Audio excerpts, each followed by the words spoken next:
everybody, my name is Dani. Welcome back to my channel. Today we're going to be looking at the subreddit r/TrueOffMyChest. My soon-to-be ex-husband humiliated me on our wedding day and met his karma instantly. It has been 2 days since my wedding day. I'd already been with him for 4 years, 1 year of which I was engaged. It all started a few months earlier when I noticed my husband Jake watching prank videos. Among other things, these videos showed embarrassing photos of the bride being played on a projector in front of the whole room. It's happening. It's happening. Or the bride's face being smashed into the cake. I told him straight away that I didn't want anything like that at our wedding. He just laughed and said that he wasn't planning anything like that. I don't believe you. I thought that was the end of it, but I kept catching him making strange arrangements with his friends. He suddenly wanted to choose the wedding photographer and the cake.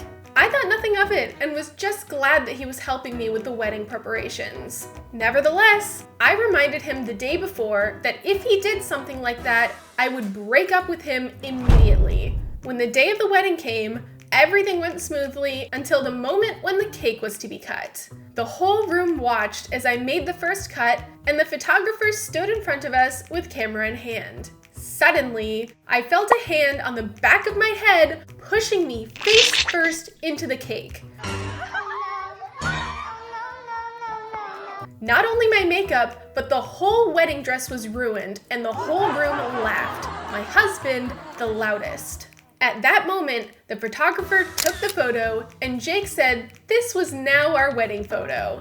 Oh, no. I turned around, slapped him in the face, and ran out of the room in tears. Thank God, karma didn't take long to arrive and came in the form of his own brother. I ran to the toilet and started crying when I suddenly heard loud shouting from the hall. It was his brother, Frank. I could barely understand what he was saying, and when I left the toilet, he was waiting for me. Frank told me that Jake had something to tell me. Jake was shaking and apologized without looking me in the eye. Frank told him to look me in the eye and apologize again. Even I was a bit scared of Frank at that moment because I'd always thought of him as a kind and gentle man. I had never seen him angry before. Jake apologized again, then Frank led us back into the hall, which was suddenly very quiet, and most of our families looked down at the floor a little embarrassed. The party is over. The festivities were cut short, and I was taken home by Frank because I was too angry with my husband, and I didn't want to see him.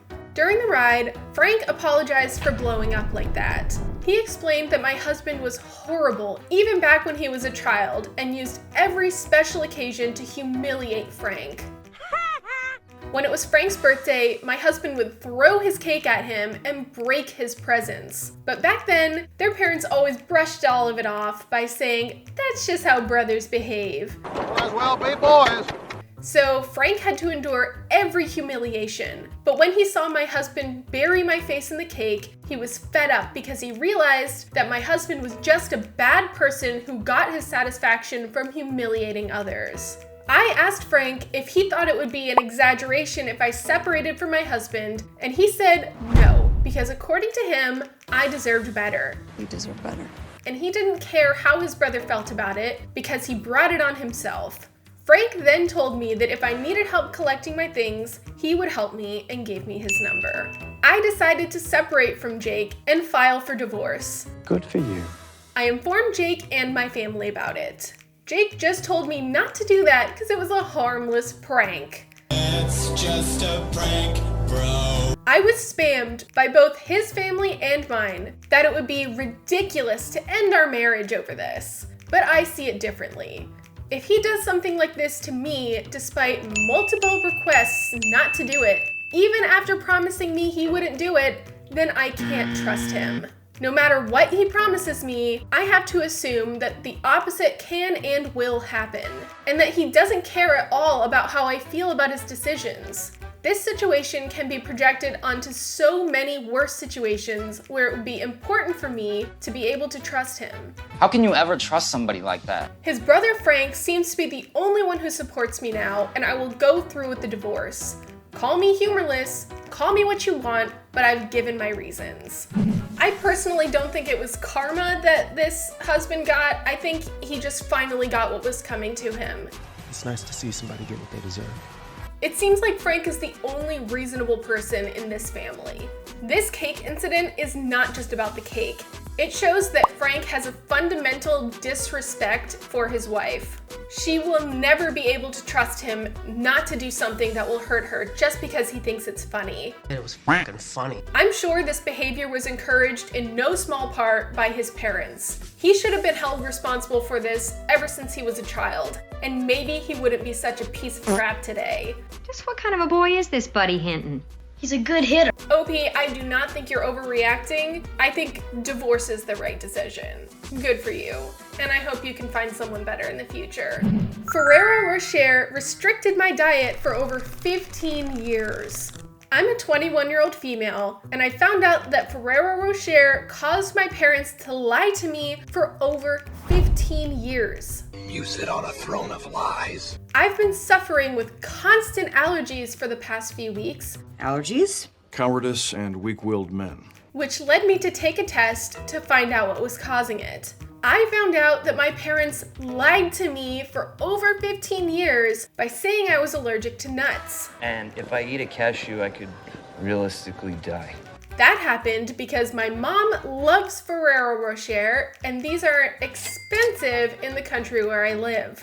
The lie got out of hand, and I ended up avoiding all kinds of nuts throughout my whole life. I have been deprived of hundreds of recipes because my parents didn't want to share this effing chocolate with me. You took my only food! Is it even good? I feel betrayed and manipulated and feel like I'll forever resent Ferrero Rocher. Should I just try it as an exposure therapy or something? I'm absolutely sure it won't kill me this time. Edit, do you hate Ferrero Rocher? I don't actually resent Ferrero Rocher, only for being good enough to drive my parents to lie for so long. My parents are not monsters, I just grew up poor. I understand that my mom only had a few things to enjoy those days. She apologized a million times and I forgave her. This became a funny story for us to share. And it seems like people in the comments are suggesting she dips Brussels sprouts in chocolate and gives it to her parents pretending it's Ferrero Rocher. And OP is in favor of that. She says, the Brussels sprouts plan is on. Christmas is going to be quirky this year. Man, that's a tough one. It must have been hard growing up without a lot of money. And I know that children always want what the parents have. I think a better solution might have been to hide the chocolate somewhere, but kids can find things. Here she comes. So while I kind of sympathize with OP's mom, maybe she shouldn't have lied about an allergy. That's kind of not fair. But I'm glad it's all funny now and that OP can finally try Ferrero Rocher. That was r/TrueOffMyChest. If you like this video, give it a like, subscribe for more content, and I'll see you next time. Bye!